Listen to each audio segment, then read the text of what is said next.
ఎనిమిదో వార్డులో ఉన్న పార్కు ఇంచు అభివృద్ధి జరగలేదు. ఈ మండపేట పట్టణంలో అన్ని పార్కులు అదే రకంగా ఉన్నాయని నేను అడుగుతున్నాను. లేవు కదా, అన్ని పార్కులు కూడా అభివృద్ధి సంతరించుకున్నాయి కదా, వాకింగ్ ట్రాక్ వేసుకున్నారు కదా, పిల్లలు ఆడుకునే వస్తువులు ఉన్నారు కదా. మరి ఎందుకు మాదిపేట ఉన్న పార్క్ అభివృద్ధి చెందలేదు? ఒకసారి మనసాక్షి ఆలోచించవలసిన బాధ్యత అందరి మీద ఉందని చెప్పి, అందులో నేను కూడా ఉన్నానని చెప్పి నేను సభ్యులుగా విజ్ఞప్తి చేస్తున్నాను. అభివృద్ధి మీద దృష్టి పెట్టవలసిన అవసరం ఉన్నది. ఎన్నికల అనంతరం ఎన్నికల సమయంలోనే మన పార్టీలు, ఎన్నికల తర్వాత ఏ పార్టీ వచ్చినా చెప్పే మెడల ఉంచి పని చేయవలసిన బాధ్యత నాయకులుగా అందరి మీద ఉన్నదని చెప్పి సభ్యులుగా విజ్ఞప్తి చేస్తున్నాను. నేను ఎందుకు ఆవేదన చెందుతున్నా అంటే, ఈ కమ్యూనిటీ హాల్ నిర్మాణం జరిగి దాదాపు 10 సంవత్సరాలు కావచ్చు. ఈ 10 సంవత్సరాల్లో ఈ మండపేట పట్టణంలో ఉన్న అన్ని కమ్యూనిటీ హాల్కి ఒక కమిటీ ఉండి, ఆ కమిటీ ద్వారా కమ్యూనిటీ హాల్ని అభివృద్ధి చేసే పరిస్థితి ఆఖరికి నా పల్లి సోదరులకు ఉంది, నా రజక సోదరులకు ఉంది, నా మాదిక సోదరులకు ఎందుకు లేదని నేను అడుగుతున్నాను. ఈ సమస్యలు కదా నేను అడుగుతున్నాను. అదేవిధంగా ఏదైతే మన ఈ సమస్యలు ఉన్నాయో అదేవిధంగా పర్యటన పూర్తి అయిపోతుంది. త్వరలోనే ఆ పర్యటన కోసం కూడా మనం మాట్లాడాల్సిన అవసరం ఉన్నది. ఈ విధంగా మనం ఉన్న అధికారం వచ్చిన పార్టీలో కూడా మనం వర్గాల కింద వెళ్ళిపోయి నీదో వర్గం నాదో వర్గం కింద ఉండి అభివృద్ధి మీద కాన్సన్ట్రేషన్ చేయలేకపోతున్న పరిస్థితి ఈ మండపేట పట్టణంలో నేను ఆవేదన బాధ వ్యక్తం చేస్తున్నాను. పెద్దలుగా ఉన్నా నేను నా మాది ఉద్యోగులకి చెప్తున్నాను, పిల్లలకి అవగాహన లేకపోతే ఖచ్చితంగా కూర్చోబెట్టి మాట్లాడాల్సిన అవసరం మేము ఉందని చెప్తున్నాను. ఈ రకంగా పార్క్ డెవలప్ చేసుకోవాలి, దీని మీద 2 అంతస్తులు నిర్మించుకోవాలి, దీనికి ఒక బాత్రూమ్ కట్టుకోవాలి. ఇక్కడ మహిళలు చాలా ఇబ్బంది కార్యక్రమం జరుగుతుంటే మహిళలు టాయిలెట్కి ఎక్కడ పోవాలండి? నా మహిళలు అక్క చెల్లెలు ఎక్కడ పోవాలని అడుగుతున్నాను. ఈ రకంగా మన అభివృద్ధి మనకు మనమే కుంటుపరుచుకున్నాం అని చెప్పి, అందులో నేను కూడా భాగస్వామిని అని చెప్పి నేను సభ్యునిగా ఆవేదన బాధ వ్యక్తం చేస్తూ, ఇప్పటికైనా పార్టీలో అవకాశం వచ్చింది, అధికారంలోకి వచ్చింది, మనం చెప్తే చేసే పార్టీ చెప్తే నాయకులు మనకి అందుబాటులోకి వచ్చారు కాబట్టి అందరం ఒక తాటి మీదకి వద్దాం. తక్షణమే ఒక నెల లోపులోనే దీని మీద మన అభివృద్ధి కమిటీని నియమించుకుందాం. అదేవిధంగా పార్క్ అభివృద్ధి కమిటీ కూడా ఒక దాన్ని నియమించుకుని, అది సీనియర్ అయినటువంటి దొరకే మాస్టర్ మన సాలెం రాజు గారు, మరి పెద్దలు లోవరాజు గారి సమక్షంలో మనం ముందుకెళ్ళవలసిన అవసరం ఉన్నది. ఈ విధంగా మనం చేసుకోకపోతే భవిష్యత్తులో ఎక్కడున్నామో అక్కడ ఉన్నాం. మండపేట మాదిరి పెద్ద పేరు అని అంటారు. ఏందా మీ కమ్యూనిటీలు? ఆడో టాయిలెట్కి వెళ్ళాలి కమ్యూనిటీలు మీద ఏందా? మీ పార్కు ఊళ్ళో ఉన్న పార్కులని బయట పార్కులుగా మారబడ్డాయి కదా, మీ పార్క్ ఏమైందా? ఇప్పుడు మళ్ళీ అందరూ ఓటాకి వచ్చి ఒక కమ్యూనిటీ నిర్మాణం కాబోతుంది, ఉన్న పార్క్ స్థలం కూడా పోబోతుంది అని చెప్పి ఈ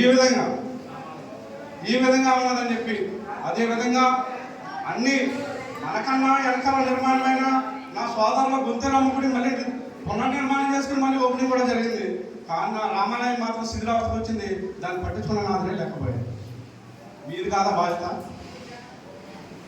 దాన్ని కూడా ఖచ్చితంగా మన తక్షణం ఎక్కడే పెద్దలు ఉన్నారో తమ్ముడు సుబ్బు, మరి దాని మీద దృష్టి పెట్టి మళ్ళీ పునర్నిర్మాణం దిశగా మనం తీసుకోవాల్సిన అవసరం ఉన్నదని చెప్పి, రామాలయం అంటే రామాలయం కాదు, కానీ దాన్ని ఒక లైబ్రరీ కానీ ఒక మహిళలకి శిక్షణ ఇచ్చే పుట్టి మిషన్ అవ్వచ్చు, ఇంకోటి అవ్వచ్చు, దానికి ఉపయోగపడే విధంగా దాన్ని నిర్మాణం చేయాలని చెప్పి పెద్దలందరం ఆలోచించుకునే దాని మీద ముందుకెళ్ళవలసిన అవసరం ఉన్నదని చెప్పి నేను ఎవరిని కించపడడం లేదు, ఎవరిని నేను బాధ పెట్టడం లేదు. ఒక జాతి నాయకుడిగా నా జాతి మండపేట పట్టణం ఎందుకు అభివృద్ధి చెందలేకపోతుంది అనేది ఆవేదనతో నేను మాట్లాడుతున్నాను. సరిగ్గా అర్థం చేసుకుని, ఇది సందర్భం కాదని తెలుసు, కానీ ఈ ఒకే వేదిక మీద అందరం పెట్టబట్టి ఈ మాటలు మాట్లాడాల్సిన అవసరం ఉన్నదని చెప్పి అవకాశం వచ్చింది ఖచ్చితంగా సద్వినియోగం చేసుకుని దీన్ని 2వ అంతస్తు నిర్మాణం చేసుకుంటాం త్వరలోనే.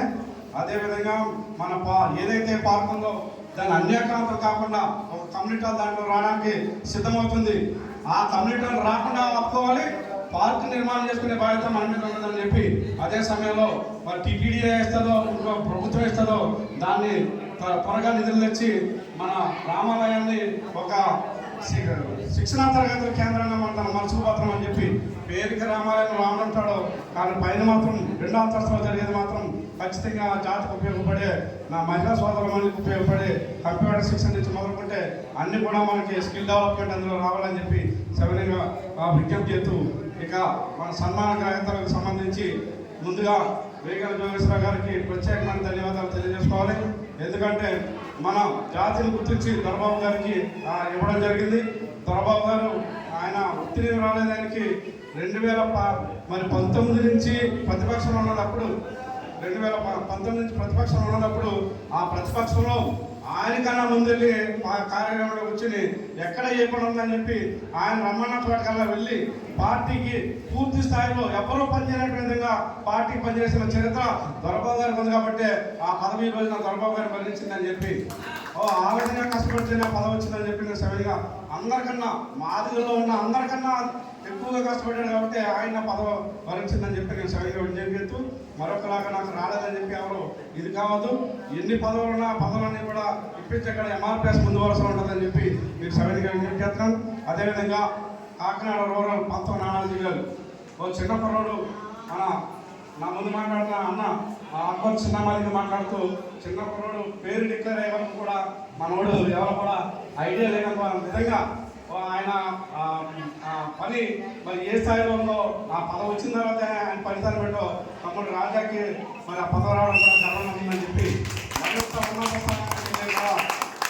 ఉన్నత స్థానానికి వెళ్ళి మీ చర్యలు మన సేవలు ఉండాలని చెప్పి రాష్ట్ర బడ్జెట్ ఎంత అవుతుంది జనాభా దామాస ప్రకారం ఏ జిల్లాకి జనాభా ఎంత ఉంటే ఆ స్థాయిలో బడ్జెట్ని కేటాయించడానికి అవకాశం ఉంటుంది. ప్రాజెక్ట్ రిపోర్ట్ ఆధారంగా ప్రాజెక్ట్ రిపోర్ట్ మీరు చెక్ చేసిన తర్వాతే అది ఆమోదం పొందడానికి అవకాశం ఉంటుంది. కాబట్టి ఆ ప్రాజెక్ట్ రిపోర్ట్ వచ్చిన తర్వాత మన జాతి పెద్దలు ఎవరైతే ఉన్నారో పెద్దలతో ఒకసారి